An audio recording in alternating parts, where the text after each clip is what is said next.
Un saludo a cuantas personas me escuchan a través de Radio Anglicana. Esto es Historia de la Reforma, siguiendo al personaje Juan de Valdés, y hoy es el capítulo número 16 que he titulado La presión de un rey. Seguimos recorriendo los personajes que estuvieron bajo la influencia de Juan de Valdés, de sus círculos, y en un caso concreto de un cardenal que estuvo muy próximo a las ideas reformadas, pero que su trayectoria eclesial, política más que ideológica, le llevó a permanecer dentro de lo que era la Iglesia Católica Romana. Le hemos dejado al cardenal Reginald Pole en el año 1530, cuando vuelve a Londres y se retira otra vez a la Cartuja de Shin.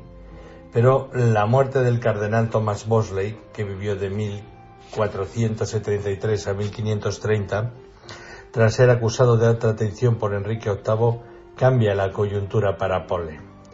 En noviembre de este año el rey lo obliga a aceptar o bien el arzobispado de York o el obispado de Winchester. El objetivo del rey era obtener que su primo apoyara clara y explícitamente su divorcio. Toda la corte, entiéndase aduladora, presionó para que el pariente del rey lo apoyara públicamente. Pole tenía un profundo cariño al rey, del que solo había obtenido favores y amistad, pero pese a todo él pensaba que no podía ceder en su idea de la disolución del matrimonio real.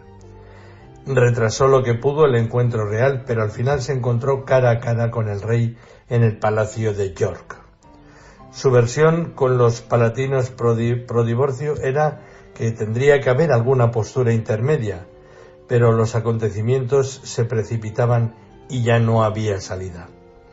La versión es que Pole se situó silencioso ante el monarca y cuando comenzó su exposición fue para exhortar a Enrique para que no arruinara su fama ni destruyera su alma con la perseverancia en su error.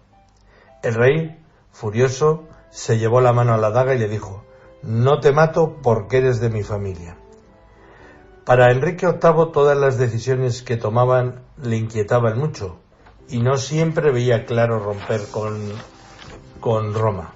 Así que allí tenía un último puente a Reginald Pole, al que ya consideraba como un romano irreductible. Cranmer vigiló muy de cerca y controló las opiniones de Pole, de que el rey estaba poniendo en peligro su sucesión con su divorcio y de que negociara y no rompiese con Roma.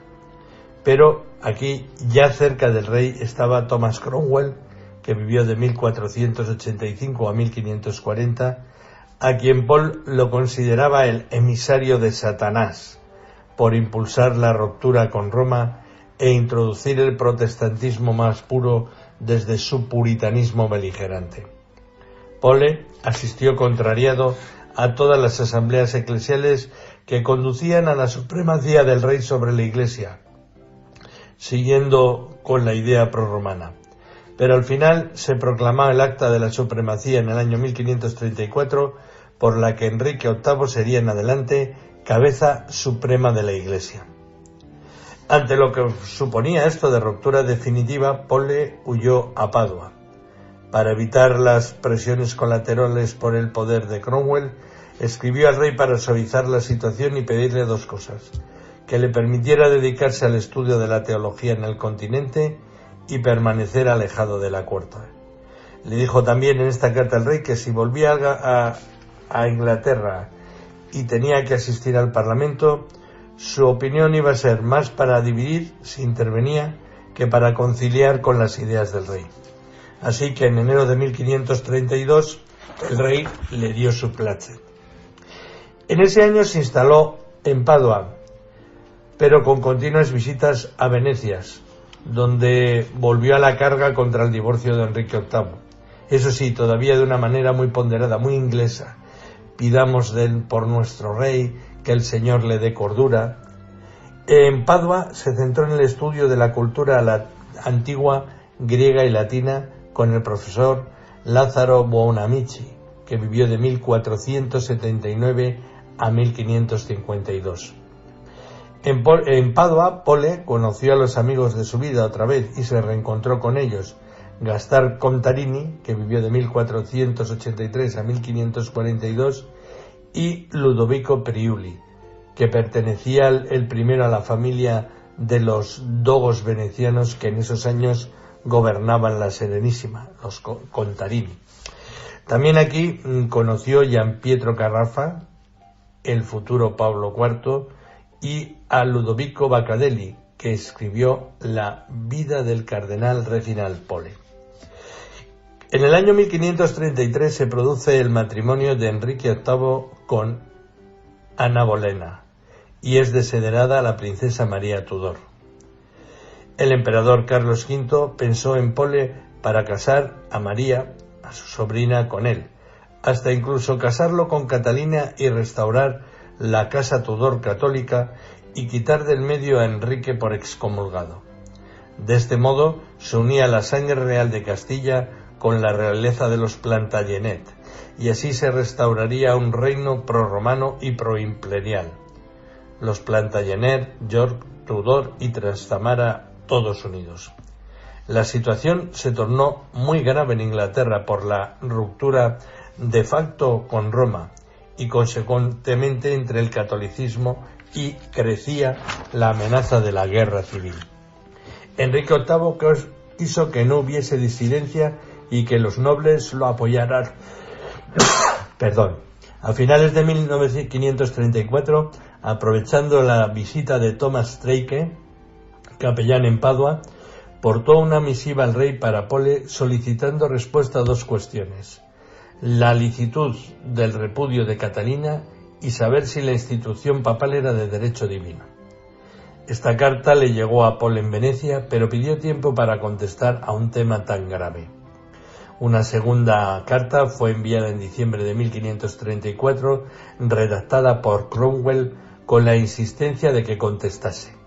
Pero la respuesta tomó forma de un largo tractato, Pro Ecclesia Unitatis Defensione, obra que terminó en 1536. Sus argumentos tendían a reprimir pacíficamente al rey y a disuadirle de cometer más maldades. Sus líneas estaban destinadas a la discreción personal del monarca, pero trascendieron a la corte. Pole narraba cómo entre lágrimas escribió el tractato por la gran desilusión de las decisiones reales. El rey se indignó sobremanera, pero lo disimuló, pidiéndole a su primo que volviese a Londres y que ambos se fundieran en un abrazo de perdón. Pero Pole entendió que con la severidad de las leyes recién promulgadas, su vuelta a Inglaterra le traería terribles castigos. El primero, ser acusado de alta traición.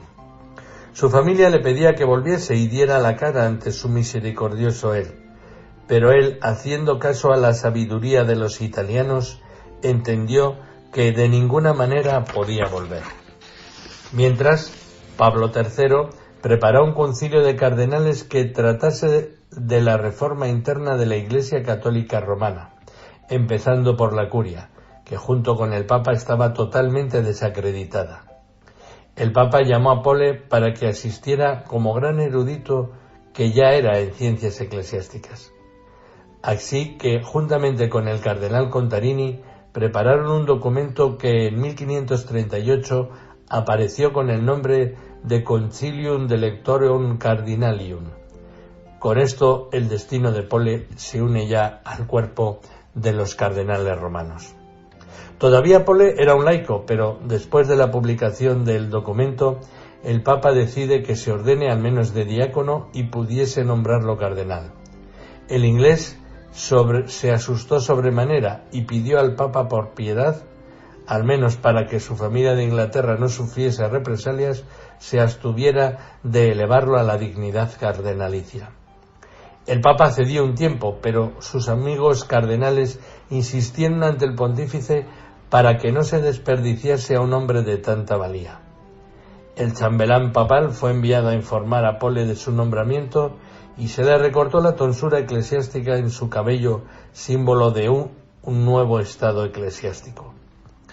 El 22 de diciembre de 1536, fue nombrado cardenal con el título de la Iglesia de Santa María in Cosmedi, y en febrero del año siguiente fue nombrado legado papal para Inglaterra. La noticia del cardenalato enfureció al rey Enrique VIII sobremanera, pero se abstuvo también de mostrar contrariedad en público. Asimismo, Enrique VIII no tenía fácil asentar su poder como la cabeza de la Iglesia de Inglaterra. En el norte del país se desató la primera revuelta popular que se conoce con el nombre de la Peregrinación de la Gracia, que fue como se denominó al grupo de insurgentes religiosos que en el norte de Inglaterra se opuso a la disolución de los monasterios. El movimiento comenzó en Lincolnshire en septiembre de 1536 y fue sofocado en octubre, pero se reinició en Yorkshire. El alzamiento portaba un guión con 5 llagas de Cristo y un cáliz con una hostia encendida como llama del Espíritu Santo. Todo muy sangriento, todo muy provocador para los puritanos en el poder londinense. A la cabeza de la revuelta del norte estaban Robert Aske, que murió en 1537, Lord Thomas Darcy, que también fue ejecutado en el 37, Sir Robert Constable en el mismo año. Y al frente de la tropa los abades benedictinos y los sacerdotes procatólicos romanos que, con nada menos que 40.000 hombres de York, Durham y otros condados, llegaron a controlar un amplio territorio y las ciudades de Hull y de York. Y hasta aquí nos ha traído hoy el capítulo 16, la presión de un rey, dentro de la historia de la Reforma, siguiendo a Juan de Valdés. Yo soy Juan Carlos González y un día más encantado de haberos podido contar todo esto en Radio Anglicana.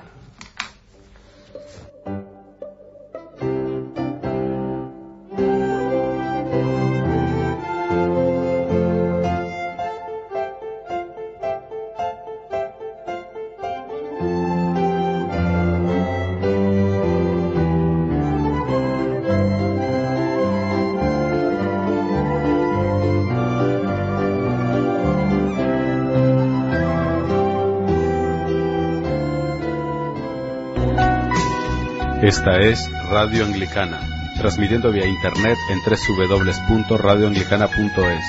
Descargue nuestra aplicación para Android y iPhone. Radio Anglicana, la voz de la Iglesia en España. Cantad y orad con nosotros, jóvenes de toda la tierra. Cantad y anunciad con nosotros por las sendas del mundo.